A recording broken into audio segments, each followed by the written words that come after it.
Hello, everyone. Good afternoon, and welcome to this wonderful masterclass series, which we are calling as Social Hiring Masterclass Series, brought to you in partnership with LinkedIn Talent Solutions. I am Megha from the People Matters team, and I will be your host for this session. Well, like I said, this is really an exciting masterclass series that is being hosted by People Matters in partnership with LinkedIn Talent Solutions. And what we've really done is we've broken this series into 4 modules, wherein the first module was focused on building your own social profile, and we called it as Be Branded. The second module is about the planning for the future and really architecting passive candidate outreach. So what are the ways to search and engage with the passive talent on the social platform? The third module, which we did recently, is on influencing others and defining your communication strategy. And today, we're really here for the fourth module, and yes, the last module of this series. For those of you who've been glued on to this masterclass series, I'm sure it has been a huge learning so far, and we're back with the last module of the series. So if I could just brief you about today's topic. Today's topic is really about identifying the data elements and what does it really mean to create your story using data as a social recruiter. So if I can use the slides to show you the objectives of today's session. So at the end of this module, we should be able to understand the key tenets of building compelling stories using data, looking at data through a candidate lens, identify the data elements that are the lead and the lag indicators for hiring practices at your organization, and build a framework on how you can have a database approach on social recruiting. So that's really the objectives of today's session. And since it's a very interesting topic, we have a fantastic speaker joining us today to take us through this session. I would like to introduce you all to Manoj Kenadat, Head Talent Acquisition LinkedIn India. With over 12 years of experience working in hospitality and IT sector, Manoj joined LinkedIn in 2013 and is currently responsible for hiring sales professionals for all businesses, support, and corporate functions across India. A firm believer of LinkedIn's mission to build the first world economic graph, Manoj is passionate about creating a professional identity for everyone. I think Manoj, that's a fantastic passion to have. Welcome and thank you for joining us today. Thank you for having me here. Pleasure is all ours. At this point in time, I would also like to take this opportunity to thank our partner, LinkedIn Talent Solutions, for bringing in really their expertise and experience in helping us design and craft this wonderful experience, which we are calling as Social Hiring Masterclass Series. LinkedIn Talent Solutions offers a full range of recruiting solutions to help organizations in various sizes of growth to recruit relevant talent, build their brand, and grow their businesses. Founded in 2003, LinkedIn connects the world's professionals to make them more productive and successful. With more than 500 million members worldwide, including executives from every Fortune 500 company, LinkedIn truly is the world's largest professional network on internet. So thank you so much, the team at LinkedIn Talent Solutions, for helping us craft this beautiful series. So I know we have a fantastic topic and a wonderful speaker joining us. So I won't want to keep you away from this discussion. But before we dive into the discussion, just a few housekeeping tips.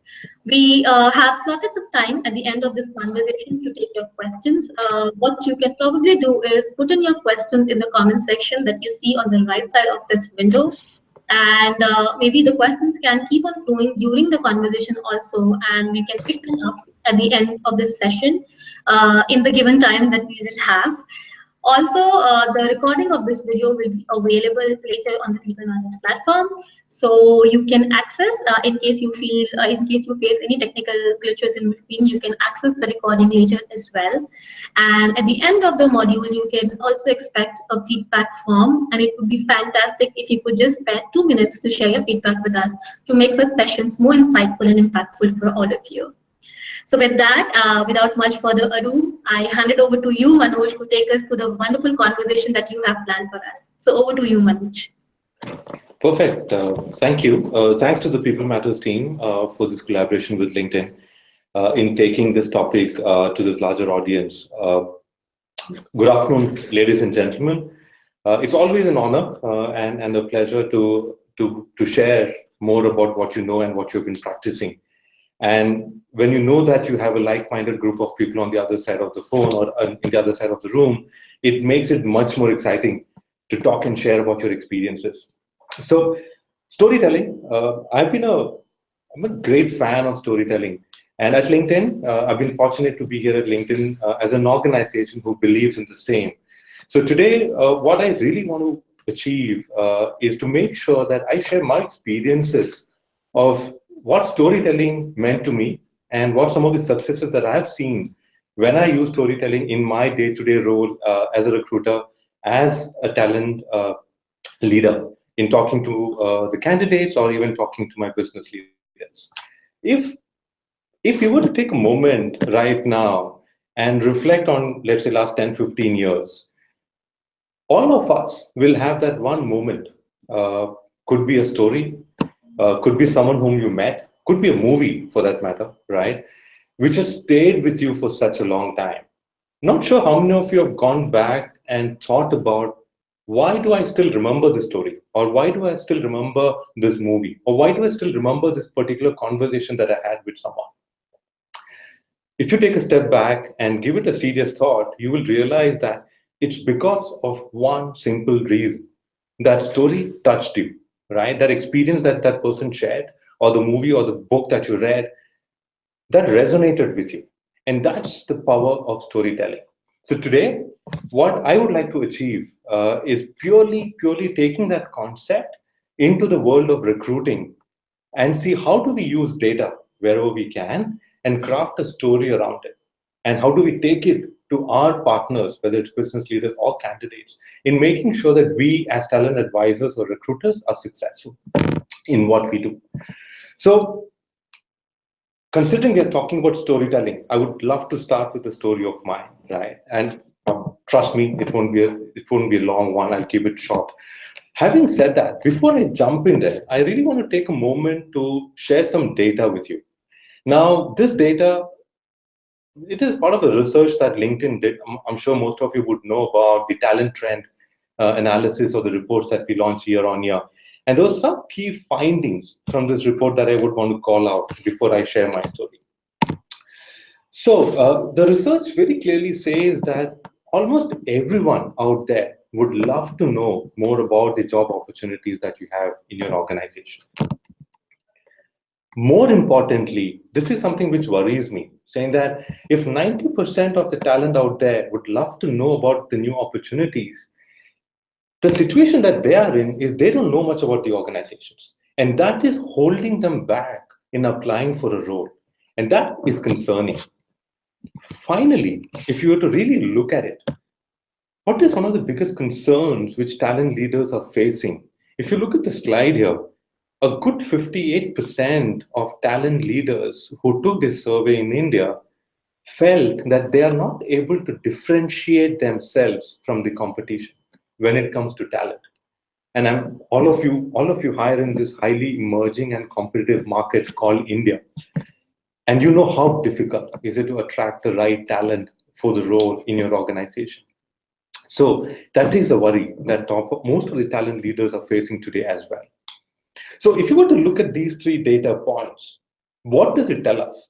It tells us that yes, there are concerns, there are gaps, but to me, I look at this particular situation as the opportunity that we have. This says that there is a group of talent out there who want to know more. Talent leaders are thinking of how to create differentiation between them and the competitors. On the other hand, what do we have? We as recruiters and talent advisors, we have access to so much of data that we can use and create stories which we can take it to the market and bridge that gap. So that brings me to the clear concept of why storytelling is critical in the role of a recruiter or a talent advisor. Manoj, Yep. I'm so sorry to interrupt you. Could you please share the slides as well? Because I heard you mentioning when you look at the slide, so I can't see the slide. But let me just check. You're not able to see any of the slides that I'm sharing right now? No. Oh, I'm sorry. Let me just check. Let me just reshare it. Sure. Yes. So we can see it now. Oh, my apologies. I'm sorry for that. No worries. Please. I'm just skipping through some of these slides, those that you have been seeing, because I've clearly walked them through what we're talking about. And this is the last slide that I was talking about when it comes to what talent advisors or talent leaders are looking at as a major concern today. All right. So, considering this as an opportunity, what I want to do is kickstart these conversations around how do we use this unique skill of storytelling in the role of recruiting, right? So, as this phrase says here, once you have the right message, you need to share it in the right way, right? And storytelling has been proved to be one of the best ways you can share stories and data. So let me take a moment and share a quick story, which I said I would love to before we kickstart. Early this year, I was a part of a core group to create data slide for a business review for our APAC Asia Pacific leaders. Now, the task that I had in hand with my leader, the HR leader, was how do we take this data in a different form than compared to what we have done in the past? Historically, maybe most of you would agree with me. What do we typically do when we have to do a data review? We just go to respective tools and systems. We just take a dump of the data. We create maybe pie charts and different pretty looking slides, and we take that to the meeting rooms. Sometimes the conversations are very powerful and meaningful. Sometimes we walk out of those meetings thinking, what just happened? We really don't know whether we have clear actionables from this meeting that we just completed. So we wanted to break that rule and say, let's take this data in a very different manner. That's when we also thought about how do we create a storyline when it comes to presenting this data. And it's not easy. Creating a storyline with data is not an easy task. So an experiment that we did was we created hypotheses, and we called these hypotheses as the storylines. So we as talent leaders, we sat together, we created a list of hypotheses, which are the stories that we wanted to take it to our business leaders. Once we looked at those hypotheses, then we went back to data. And we looked at data which will support these hypotheses that we are having. So what that meant is we had a story, which is the hypothesis. We went into the boardroom to present that data to our business leaders. We only spoke about the hypothesis. Wherever the business leader wanted to know more, we presented the data which was backing the hypothesis. Believe me, this time when we walked out of that boardroom after our business review, 100% of the business leaders, either they were surprised with the fact figures, the way we presented, they loved the story that we had for them when it comes to India talent for LinkedIn. And they felt so confident that we have looked at the data, we have created a story for them, rather than just putting a data in front of them and saying that, okay, here is the data, you interpret it the way you want. And that's when I became a much more stronger advocate of why storytelling matters and why is it important for you to invest time in converting data into stories. So with that as an experience, I'm sure some of you might already have some of these experiences to reflect on. I would strongly urge you to go back and look at some of those moments where you had success. If not, start thinking of how do we look at data through the lens of a storytelling. So now that we know that there's an opportunity out there for us to create stories, I shared my experience wherein I felt that stories can be powerful and it does create impact. What I wanted to do is look at the same thing through the lens of a candidate, right? Why should a candidate even bother storytelling, right? And I'm sure if there are recruiters out there, including my team, they tell me that, Manoj, we just get 15 minutes, half an hour with the candidate, and you want us to tell stories in that 30 minutes? But believe me, that 30 minutes is a good amount of time for us to start thinking of identifying how to craft powerful stories, because it's that 30 minutes that you have. So how do you make that 30 minutes memorable to a candidate so that he or she is excited to work with you in your organization? So looking at storytelling through the lens of a candidate, it all starts with the basic, right? How do you structure a great story, right? Now, in my experience of using this through my different conversations with candidates, I've realized that there are core 4 aspects which we need to be mindful of when we are thinking of what stories will make sense to a candidate. First one, being relevant, right? Now, if you don't understand what your candidate is interested in knowing, how much of a powerful your story is, that person will not be attached to what you're talking about. So make sure that your stories are very relevant. From a candidate context, I've put some examples here, what that would look like. Candidates are interested in knowing what are the different products that you have as a company. What is the revenue that you're having? What is the growth plan? Like 5 years back, where did you start? What has been your growth trajectory? How much have you grown? Headcount, region, global presence, and so on and so forth. And not to forget, talk about the vision, mission of the company, because this is what attracts a candidate towards working for you. And I'm sure all of you hire millennials. Some of you might be millennials as well. And millennials today need a purpose. And that's the key factor when they think of which organization should they work for. So make sure that you have relevant stories or topics that you're able to build out into a story. Second, structure your story. Now, let's accept it. All of us are not great storytellers. I am not a great storyteller, right? Having said that, if you're able to take a moment to put a basic structure to what your story should look like, right? Typical, like any a book or a movie, right? There will be a beginning, there is the core of the movie, and there is an ending, right? I look at it the same way. Make sure that you have an introduction and context, which you set right at the beginning. Focus on the core of the story, right? What is it, that emotional connect that you want to build with the candidate? And finally, make sure that the candidate walks out feeling, okay, these are some of the things which I have to think further to make a decision which is meaningful. Should I join this organization or not? So that's extremely important. Third, find your passion.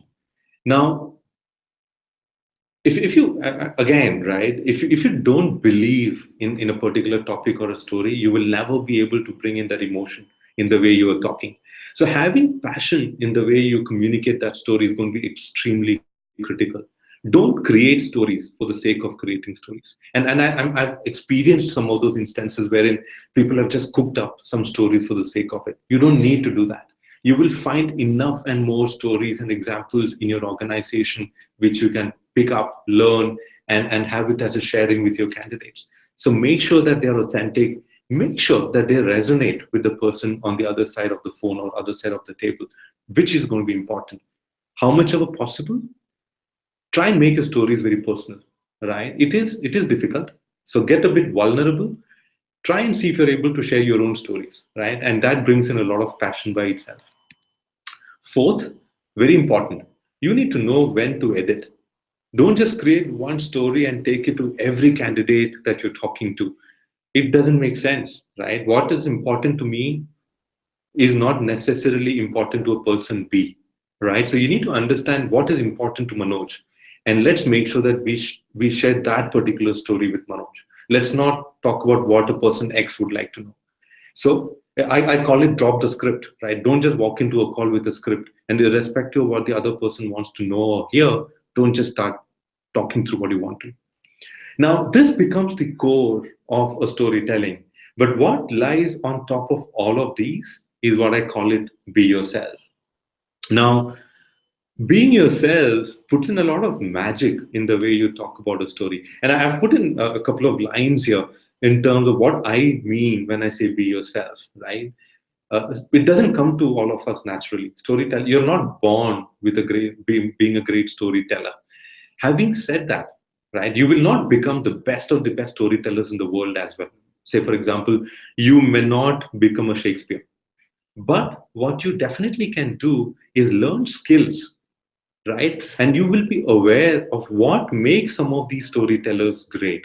And once you know that, you will be able to replicate it in your own style, in your own way, right? So make sure that you have your own way of communicating and delivering a story. Now that is going to be extremely important and critical. All right. So now that we have looked at what are some of the core elements that we need to think about when we have to create a story for a candidate, let's take it to a bit operational element of what do you mean when you talk about being relevant, right? At LinkedIn, again, I'm sharing my experience, right, very openly for all of you to relate to in your existing organizational role. At LinkedIn, we have this habit of asking, money aside, Tell us what are the 2 or 3 motivators that you are looking for in this new role or the new organization that you want to be a part of. And that is a good question to ask to understand how do you correlate some of those motivators to what your organizational strengths are, right? So understand those motivators and make sure that your stories are crafted around those motivators. And believe me, there are enough and more stories that you will find in your organization which will cater to the motivation of any of the candidates that you're talking to, right? Among some of these factors that I've called out here, to me, what stands out is the fact that making sure that your stories are real, right? And I did touch upon the same even in the previous slide. Being real is extremely critical because that brings in authenticity and that brings in emotion into the way you're communicating, right? That's why when you have a powerful story, it will engage the candidates, it will inform, and it will connect with people.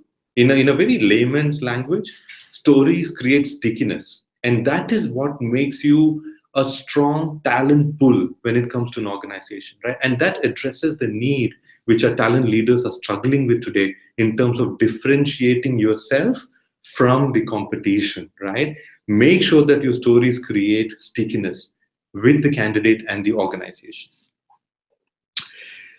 All right, so now this is again a data point that I wanted to share with all of you. This is from one of the LinkedIn researches that we did last year in terms of what does candidates want to know when they're looking for a new job. And it's not a rocket science here. Career trajectory, career growth, to me, is a big one. And I'm sure all of us would also have a similar question to our prospective employer in the future in terms of, can you tell me what my growth looks like, right? That's why you need to be mindful of always going in the market, understanding what candidates want to know, make sure that you bring those into your internal systems and build your database around stories and experiences. Make sure that you have enough and more experience that you can share when you're talking to your candidate. Again, a classic example from my experience. When I interview recruiters for my team, pretty much everyone has asked me this question around, Manoj, what's my next step? How do I grow at LinkedIn or in my previous organizations? There are 2 ways I can answer that particular question. One, either I can just tell them the theoretical performance, appraisal systems, and growth and hierarchy, and so on and so forth. But what I do, I take an example of someone from my team who has grown over the last 1 year or 2 years. I take the name. I tell them so and so person in my team joined as so and so, and today this is where he or she is. And I tell them very openly, saying that feel free to reach out to that particular individual and ask and get to know more in terms of how he or she grew in the organization. To me, that has been an extremely powerful way of communicating stories, which has created not stickiness, but a lot of trust. And that has made a lot of people to tell me that, Manoj, I think this is a great, I would love to be a part of this organization, which has transformed so many people in their careers. So be mindful of picking what matters to your target audience and make sure that you have examples from your organization that you can share with them. Perfect. So now we have spoken about candidates. What I really want to do now is take a shift and look at how do we look at data through the hiring managers or business leaders' perspective, right? Now, let's agree, right? Our tools and systems. I know that there are multiple tools and systems out there which we use. Most of us have different JobWide. We use JobWide as a tool. There are different other ATSs out there which will help you collect data, and many other ERP as well. None of these systems have made life easy for us or any individual to pick up data in a very clean manner, right? So we struggle. So it's a fact, it's a reality. Having said that, the best of the leaders and the best of the talent advisors, what I've seen them do is look at how do they get the best out of what they have rather than complaining about what they don't have. We always have enough and more data out there, either in the internal systems or systems which are external to our organization, like social media, right? So how do we use some of these data in making sure that we connect and engage with the hiring managers and business leaders? And that's the topic that I want to touch upon next. All right, again, talking about a data point. This is from a research that was done. You can definitely see that it's from Forbes. The data and the research clearly says that talent acquisition teams who have mature analytics are 2 times more likely to improve their recruiting efforts, right? And 3 times more likely to realize the cost reductions and efficiency gains by making sure that the decisions are based on data. So there is one point which is how important data is, and I think there is no debate over that. Everyone will agree that data is critical. The point that we are arriving at today is how do we make sure that this particular data is presented in the form which can be consumed in a much better manner. Sometimes looking at slides and deck can get extremely boring, right? And that's why we talk about creating hypotheses and storylines. Now, there are enough and more data out there. It is extremely important for you to decide what data matters to you. If you decide to go behind all the data packets available out there, you will be left with very little time to recruit for. So it is important for you to decide what data matters to you, what data matters to your business leaders, and then going behind refining those data to create the storyline that you want to work on. According to me, through my experience, these are the top 3 questions that you need to ask yourself to define what data matters to you. I would start with asking myself and the business leaders in terms of, okay, what are your organizational priorities and goals, right? Once you understand what the goals and priorities are for your organization, you can decide from a recruiting perspective what data will correlate with that. So let's go behind those data. Example, right? It could be about, okay, we need to hire faster because we are on a hyper growth situation, right? We need to make sure that our workforce is diverse. So that would help you decide what data you need to go behind. Second, what are your individual teams' short-term and long-term strategies? Now, this could be talent acquisition teams' short-term or long-term strategies or the HR functions. This is going to be critical for you to think about while deciding what data matters to you and the organization. Cost per hire, do we need to control it? How productive are my recruiters, right? So what kind of data we need to look for that? Finally, extremely important, what is the maturity of the organization that you're talking about here, right? Is your organization a startup? Is your organization a 20-year-old IT major? Or is your organization still in the space which is extremely unique in the market that you're catering to? Finally, is talent pipeline a priority for you? If yes, how does that data matter to the overall structure that you're looking at or overall efficiency gain that you're looking at? So when I look at these 3 broad topics, I categorize the data requirements into 2 broader buckets. And this is very general, nothing new. I'm sure all of you are aware of some of these data. I call them the efficiency metrics and the quality metrics, right? I don't intend to go in deep for each of those, but if you really look at some of the aspects that I've called out under the efficiency metrics, you will realize that these are all data points which will tell you how effective or efficient your interview processes are, right? It talks about top of the funnel to the entire process of even your sources, right? The source of hire. If you look at the quality metrics, right, all the data that you see there are all about what is the outcome of your interview processes when it comes to the talent that you're bringing on board, right? It's all about the quality of hire. It's all about the quality of your interview process. In a way, it also talks about the quality of your interviewers. Are they able to identify the right talent at the right time?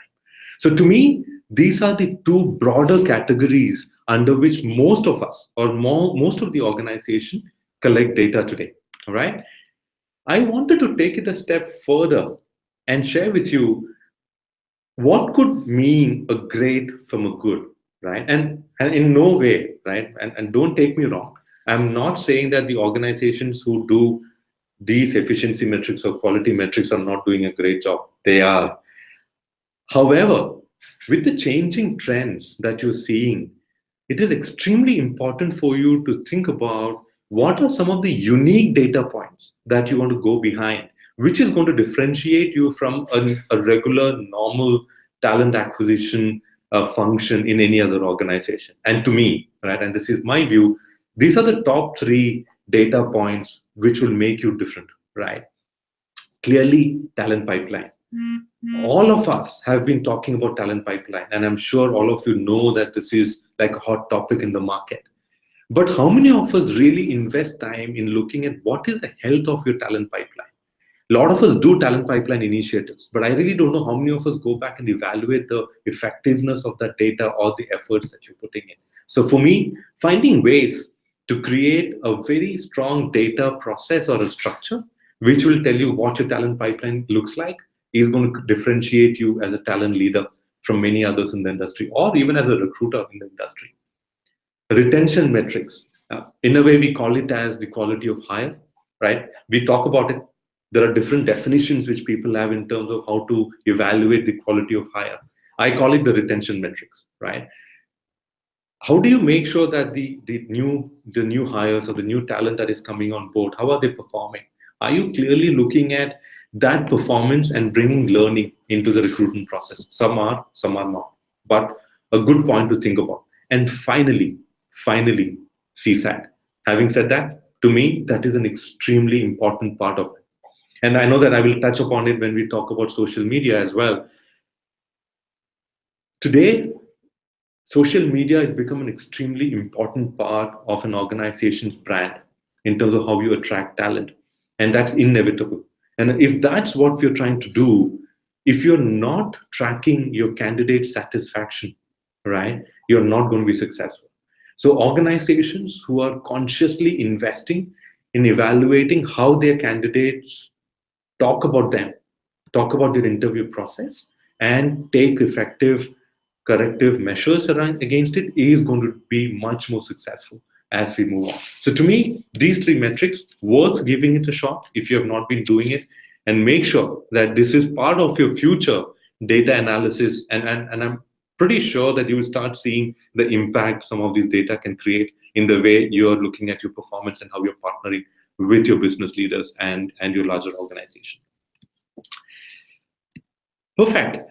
And in a summary, right, which I wanted to call out is the talent advisors who have the ability to use some of these data points and create powerful stories, whether it's in terms of retention or whether it's in terms of candidate satisfaction or in terms of the way your current recruitment process is working, will be in a much influential position when they talk to the hiring managers and business leaders, right? Leaders are no more interested in just looking at a PowerPoint. They are not interested in finding solution. They expect you to walk into the room with a recommendation, if not a solution, right? 1, 2, 3 recommendations, and the business leaders would love to choose one out of those recommendations that you make to them. So this is going to be the future of talent advisors. Storytelling is going to create a niche in terms of how you partner with your candidates and your business leaders. All right, so we have covered how storytelling using data for candidates matter. We have looked at how storytelling and what data points can be powerful when you're talking to your business leaders.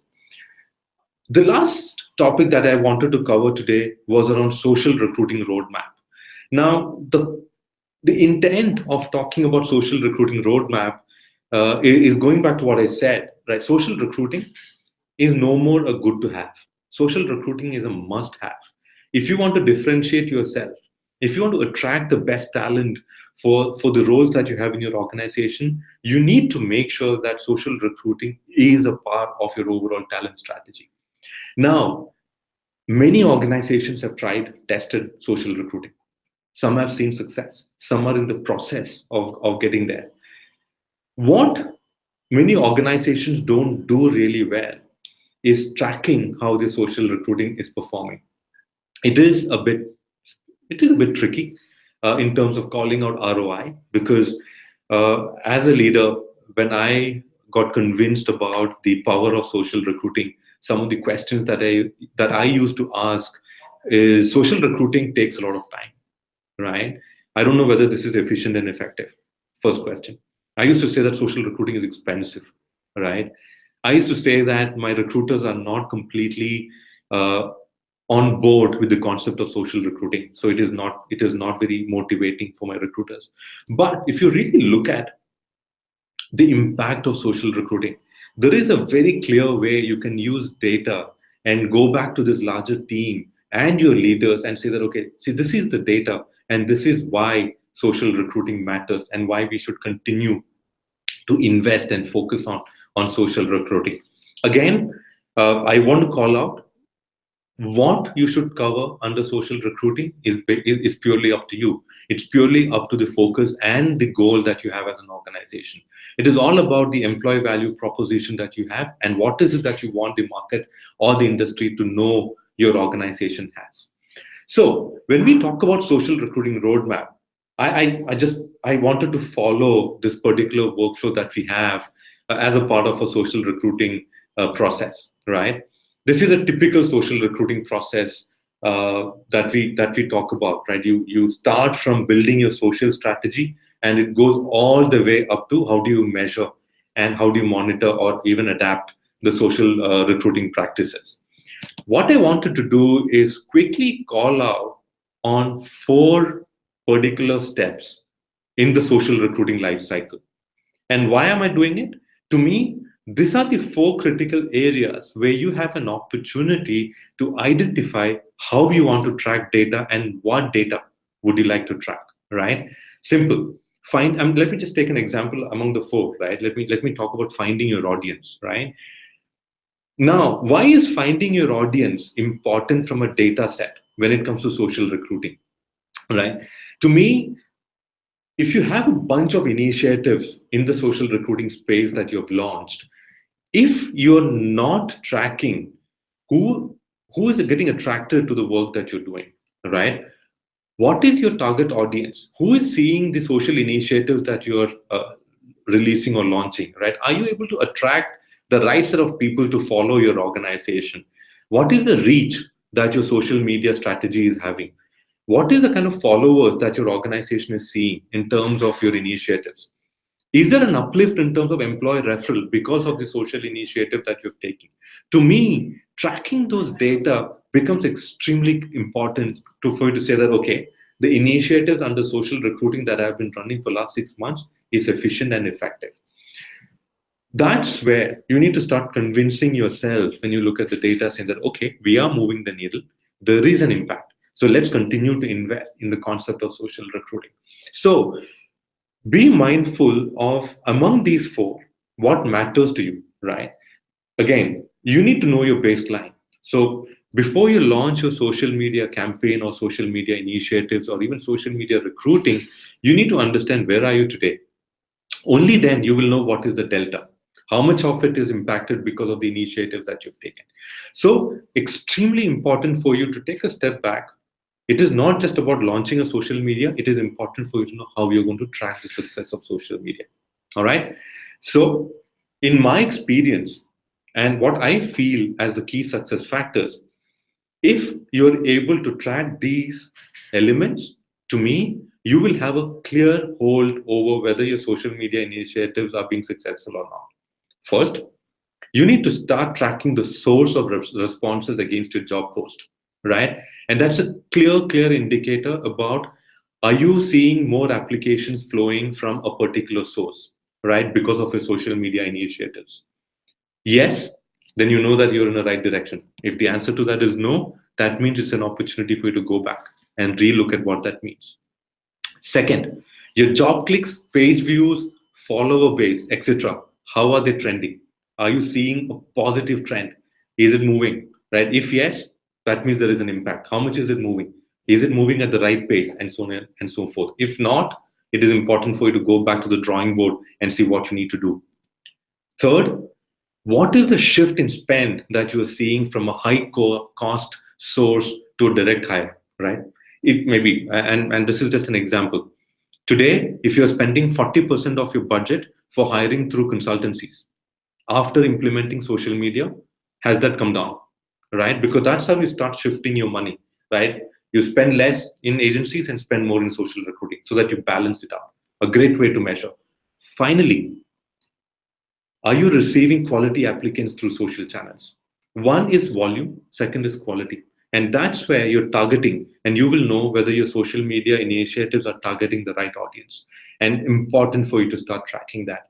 So for me, to start with, if you're able to track these 4 parameters under the social media initiatives, I strongly believe that you're in a great place and you can make decisions based on that.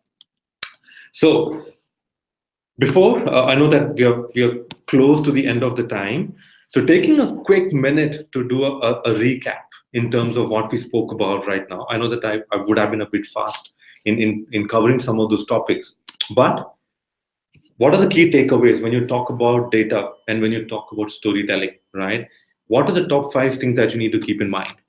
First, extremely important, find a compelling narrative, right? And that narrative is important. Whether you're talking to a business leader, whether you're talking to a candidate, if you don't have a strong narrative, your story will fall flat. There will be no impact. Second, keep it simple. When I talk to my team, when I tell them that, okay, team, let's make sure that you do storytelling. The first reaction that I used to get when we brought this concept in that, Manoj, we don't have any powerful stories. And I used to tell everyone that story is powerful purely based on who's hearing it and how are you positioning it. It doesn't need to be a larger than life story. It can be a very simple story. So keep your eyes and ears open. There are enough and more stories, irrespective of the size of the team or the business that you're a part of. Third, make it real, right? And we spoke about it. We spoke about being authentic. Tell a story that you would like to hear, right? Don't just say a story for the sake of saying a story. If you don't enjoy hearing that story, probability of the person on the other side enjoying it is also very little. Fourth, again, I spoke about it, drop the script. Make sure that you customize your stories. Make sure that you're sensitive to who's sitting on the other side of the table and customize your stories to create that impact, which is going to be extremely critical. Finally, it is extremely important for you to start measuring what is the impact your story is creating, right? Because if you don't necessarily start measuring what is the impact, you will never know whether you're going in the right direction or whether you're going in a direction which is completely against the expectation of the organization and the team.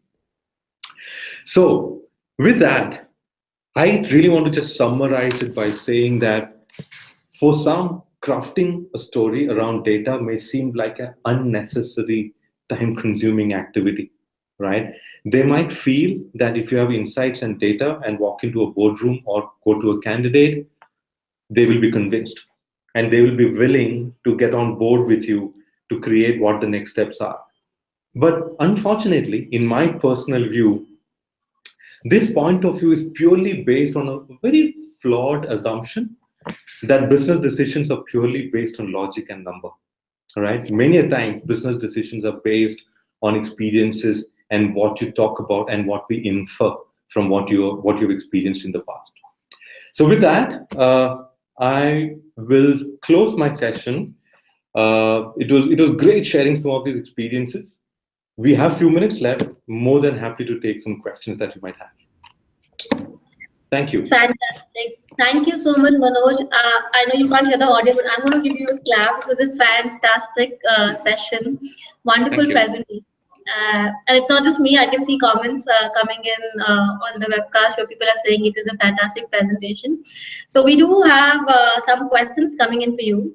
And I'm just going to read them out for you. And I'm going to also tell who asked that question. So that's how maybe we can take the questions. Right? Sure. All right. So the first question is by Jim Thakur, and he is asking, how would you track the sources of responses on job posts while socially recruiting? Please share an example. Perfect. So Jim, a great question. And it goes back to what I was referring in terms of some of the limitations that we might have as tools, right? I'm not sure, Jim, if you use an ATS right now in your organization, if yes, which ATS it is, and so on and so forth. Typically, if you are doing a job posting through your applicant tracking system, right, and if you're publishing it in different forums, when the responses come in, you know through which source that response came in, right? And I can talk about it through my example of how we follow at LinkedIn. We use JobWhite, which is the applicant tracking system that we use. So we make sure that every job that we post it through JobWhite. So if it is getting posted onto the company website, it goes from JobWhite. If it is getting posted onto, let's say, LinkedIn.com, it goes from JobWhite. If it is getting posted, let's say, Facebook, for example, it goes from JobWhite. So if someone is applying through the link, right, there's always an option for them to track the source, how they have been referred, right? So that's one way we can track your sources from social media. Second, I come from the organization, let me take this back. I come from organizations wherein we had a practice of asking candidates when we do our recruiter interviews in terms of how did you get to know about this opportunity? And we used to track that manually as well. And if required, we used to go and update that in the system, right? So that's a way wherein we have looked at how to track source when it comes to social media. Also, some of your social media campaigns that you run or some of the social media products that's available in the market gives you analytics. It does give you analytics around, did someone see your job posting? Did someone look at your job posting? Did someone click through the job post which is on a particular social media platform, and so on and so forth. So based on the source and the which social media platform that you use, they do provide analytics as well in terms of what was your reach and how many people applied through that particular social media channel. So those are some of the recommendations through my experience on how we have tracked our applicants through different sources in the social space. Hope that clarifies. Fantastic. I'm sure Jim got an answer to the question. So the next question, Manoj, actually I'm going to mix 3-4 questions because a lot of people are asking the same question.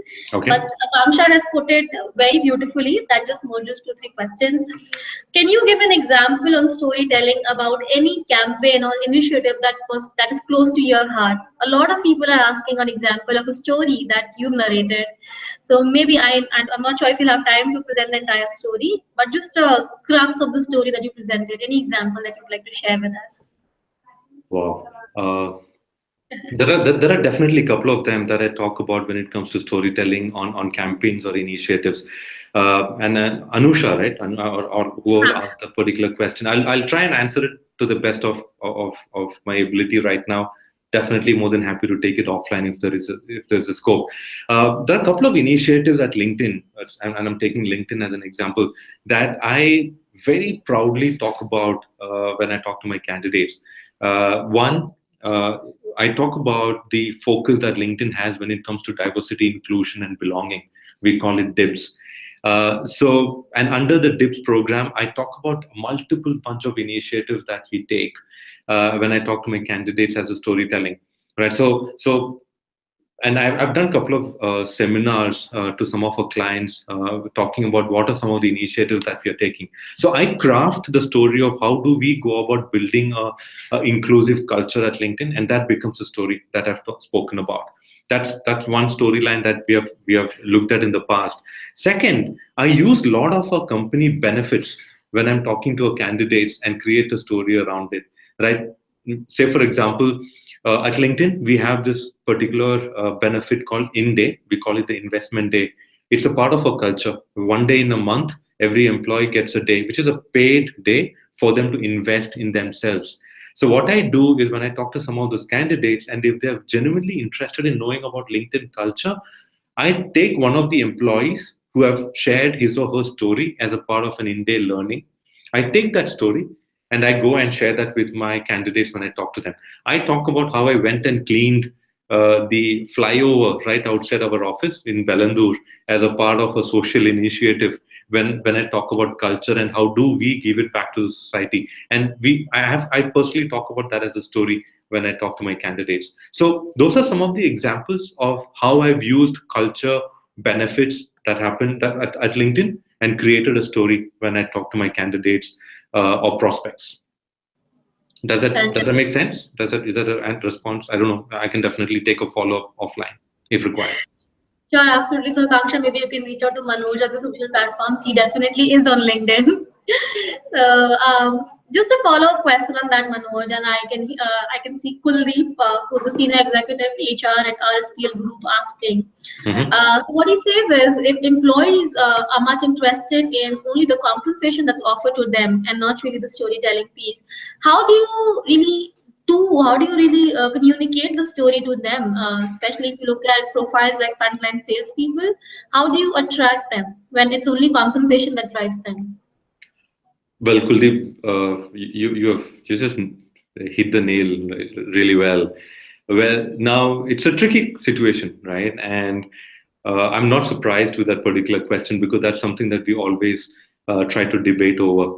Now, maybe my response to this is as a leader, right?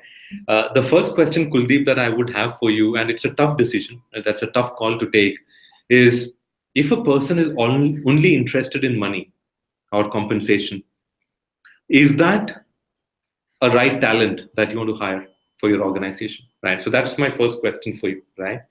And different organizations have different belief systems around it, right? Some organizations believe that if the person is only money minded or compensation minded, we don't want, that's not the right person for the job, right? So that's my first reaction to that particular question. Second, Kuldeep, it is a tricky part of it, but and this is a question that I'm fairly convinced, and that's the reason I'm saying this very openly in this forum. I'm sure that there are things outside of money, there are things outside of compensation, which all of us give importance to in a career, right? It could be something or the other. Maybe we haven't thought about it. So that's why, as I mentioned right at the beginning, we have a very powerful way of asking that question right at the beginning. We ask this question to a candidate saying that money aside, because we know that money is important for you, right? We don't want to even get into that part of it. So keep the money aside. Apart from money, tell us what are the one or two things which is extremely important for you in your job, right? Let's talk about those, because that's when, Kuldeep, you will be able to break and take that candidate away from the compensation discussions and focus on what you want to sell, right? Once you hear that motivators, then you are on the upper hand to understand, okay, this is what this person wants to know more about. So let me use the strength that I have in my organization and let me try and build a connect, right? I'm not saying that it works 100% of the times, but definitely it works majority of the times. And I've seen people who initially said no because of money, but when we do some of these conversations, they've come back and said that, okay, I've thought through and I realized that this is important for me. So I'm more than happy to continue my conversations. We have multiple examples of candidates who walked out of our process saying that, oh, I don't think this money is attracting me enough. But when we spoke more about what they can achieve, what does the culture, what does the future look like, and so on and so forth, they've come back and said, okay, let me deprioritize money and go for what I really want to achieve in my career. So that's my recommendation, Kuldeep. It's a trial and error. You need to master it. You need to be a bit more assertive in your conversation, which I'm sure you are. But I strongly urge you to take this approach to counter that belief. I recruit for sales organization for LinkedIn India, so pretty much understand that money matters, mainly when it comes to sales commissions and so on and so forth. So that's my response to your question. Great. So I hope, Kuldeep, you have a recommendation from Manoj, which is what probably you were looking for. So Manoj, the next question is a very data-based question. Since you come from a domain of talent acquisition and from an organization that's focused on social recruiting, the question is around, do you have any benchmarks when it comes to social recruiting that can help, be at organizations to create the baselines? Are there any benchmarks that you can share with us? So actually, the baseline or the benchmark is purely based on where you are as an organization, right? Say, for example, and that goes back to, I'm not sure that definitely goes back to this particular, I'm just moving the slides back for your reference to take a quick minute. So that particular question of yours goes back to these three questions that I wanted you to answer, right? So the entire baseline starts here, right? When it comes to overall organizational data that you want to track. Now, as I said, even in terms of social recruiting or social practices, it depends. Are you going to be when entering into that space for the first time, right? If you're going to be entering into the space for the first time, based on where exactly you're looking at creating an impact. Let's say, for example, right? Let's say your core focus by going social, let's say in the rest of 2017, if I take it as an example, is to increase the number of followers on your company page, right? Let me take an example. So, if you're deciding to go live with your social media strategy, let's say effective 1st of August, or let's say effective 1st of September, the baseline for that particular aspect, because what you're trying to do is you want to impact the number of followers. So you will say that, okay, as of 31st of August, I have 100,000 followers on my company page. My objective with the social media initiative is I want to move it by 5% in next 1 year. All right. So the baseline for you is 100,000 because that's where you are currently before you started any social media initiative. And then what is the goal that you're looking at achieving in how much time? So that becomes your baseline and that becomes your target goal. You can do the same thing even for your number of job applicants. Simple. Look at your last 1 year data and say how many direct applicants have you been getting on an average against your job postings, right? That becomes your baseline. The day you start your social media campaigns, right? Start targeting and looking at, okay, is that increasing or is it may not decrease because that's a baseline. So by having social media campaigns or initiatives, are your number of applicants, number of direct applicants increasing, right? If you see the needle moving, that becomes your baseline. So it's all about which parameter you decide to impact with social media and what is the current state as a state before you launch a social media campaign. That becomes your benchmark or that becomes your baseline. Now there is no number which says that if you hit X number you are the best company socially. No, because it depends on where you are, what space you are in, what is the target audience that you want to go behind, what is the complexity and the maturity of your organization, and so on and so forth. So I would not recommend you to benchmark yourself against a different company. Do a competitor analysis so that you know that your target setting is realistic and not unrealistic. So that's the way I would expect you to look at baseline and benchmarking yourself against other companies who are doing social media initiatives. Okay. Okay, sure. Thank you so much, Manoj. So we do have just 2 minutes left, and I can see a lot of questions coming in. So maybe we will not be able to take all the questions, and probably I can just pose an easy question for you to end, which would be good information for all of us also. So the question is really, you've had experience in terms of storytelling. So what's the biggest challenge that you faced in terms of storytelling to candidates, and how have you really managed it? Wow. The biggest challenge that I faced at the initial day, and and I'm not saying that I've become an expert now. As I said, no one can be Shakespeare.